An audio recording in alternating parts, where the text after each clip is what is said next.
Hello दोस्तों, कैसे हैं।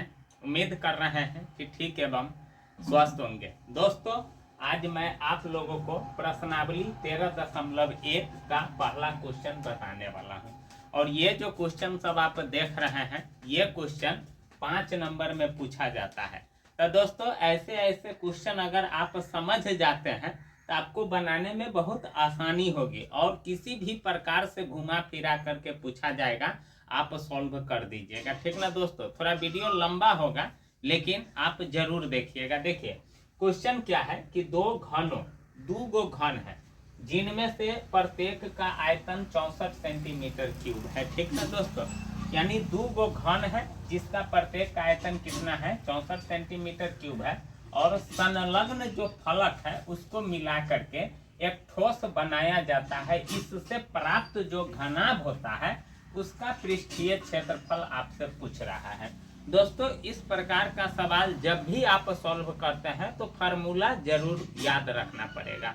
अगर फार्मूला याद नहीं होगा तो फिर आपसे सवाल बनना असंभव हो जाएगा। इसीलिए जरूर फार्मूला को याद कीजिएगा। देखिए, हम सबसे पहले दो गो घन आप लोगों को बना करके दिखाते हैं। ठीक है, जैसे एगो घन ये हो गया और एगो घन और मैं आप लोगों को बना करके दिखाता हूँ। ठीक ना, एगो घन ये हो गया। अब इस दोनों घन को जोड़ दिया जाता है। इसका भी आयतन 64 सेंटीमीटर क्यूब है और इसका भी आयतन 64 सेंटीमीटर क्यूब है।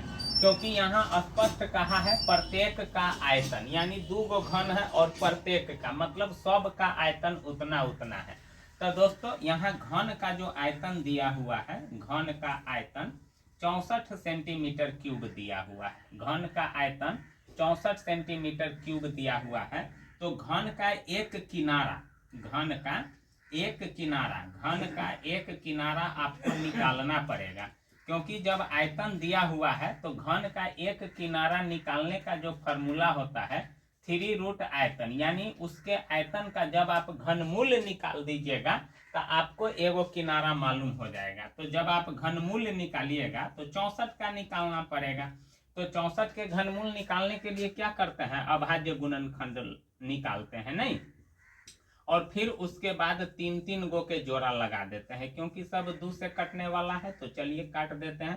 तो 3 गो के साथ ही एगो और फिर 3 गो के साथ ही एगो, दोनों को गुना कीजिएगा तो कितना हो जाएगा, 2 दूना 4। तो दोस्तों, इसका मतलब है कि जब आप उसका घनमूल निकालिएगा तो कितना हो जाएगा, 4 हो जाएगा नहीं। तो इसका जो घन का एगो जो किनारा है 4 सेंटीमीटर है, यानी इसका भी एगो किनारा। और जब घन है तो घन की सभी किनारा क्या होती है दोस्तों, बराबर होती है। ठीक ना, तो इसका मतलब है इसका सब भुजा 4-4 सेंटीमीटर का हो जाएगा। इसका भी आयतन उतना ही है। तो अब देखिए, अब इसी दोनों घन को जोड़ दिया जाता है। चलिए हम आपको जोड़ करके दिखाते हैं। ठीक है, जैसे एगो घन ये है और एगो घन और हम इसमें जोड़ देते हैं। ठीक ना दोस्तों, तो देख रहे हैं ना, अब इसमें देखिए एगो घन यहाँ से यहाँ है और एगो घन इसमें जुट गया। तो देखिए, इसलिए आप दो गो घन को जोड़ते हैं तो सिर्फ लंबाई बढ़ जाता है, बाकी चौड़ाई और ऊंचाई उतना ही रहेगा जितना पहले है। जैसे यहाँ एगो घन का किनारा 4 सेंटीमीटर है, ऊंचाई और लंबाई तो नहीं, सॉरी, ऊंचाई और चौड़ाई, तो यहाँ भी ऊंचाई और चौड़ाई उतना ही होगा, सिर्फ लंबाई बढ़ जाएगा। नहीं देख रहे, ये 4 सेंटीमीटर है तो ऊंचाई तो उतना ही है और चौड़ाई भी तो उतना ही है। अब देखिए 4 सेंटीमीटर ये है और 4 सेंटीमीटर ये है। जब दोनों घन को जोड़े तो लंबाई कितना हो गया, 8 सेंटीमीटर नहीं, बाकी जो चौड़ाई और ऊंचाई उतना ही के उतना ही रहता है। तो एगो घनाभ बन गया नहीं। अब दोस्तों, घनाभ का पृष्ठीय क्षेत्रफल यहाँ स्पष्ट कहता है कि जब आप दो गो घन को जोड़िएगा तो घनाभ आपको मिलेगा। तो जब घनाभ आपको मिल गया तो घनाभ का पृष्ठीय क्षेत्रफल, तो घनाभ का पृष्ठीय क्षेत्रफल निकालने का फॉर्मूला होता है, घनाभ का पृष्ठीय क्षेत्रफल, उसका फॉर्मूला होता है दोस्तों 2 इंटू लंबाई गुने चौड़ाई जोड़ चौड़ाई गुने ऊंचाई जोड़ ऊंचाई गुने लंबाई। ये फॉर्मूला आपको याद रखना पड़ेगा। तो देखिए 2 इंटू लंबाई आपका कितना है, 8 गुने 4 जोड़ 4 गुने 4 नहीं हो जाएगा, और जोड़ 4 गुने 8 हो जाएगा। देखिए लंबाई गुने चौड़ाई जोड़ चौड़ाई गुने ऊंचाई जोड़ ऊंचाई गुने लंबाई। अब इसको सॉल्व करते हैं, आगे बढ़ाते हैं। तो बाहर में 2 है तो अभी तो वो रहबे करेगा, गुना कीजिए, पहले आई बीच में, आई बीच में, आई बीच में गुना कीजिए, तो 8 चौक 32 और 4 चौका 16 और 8 चौक 32।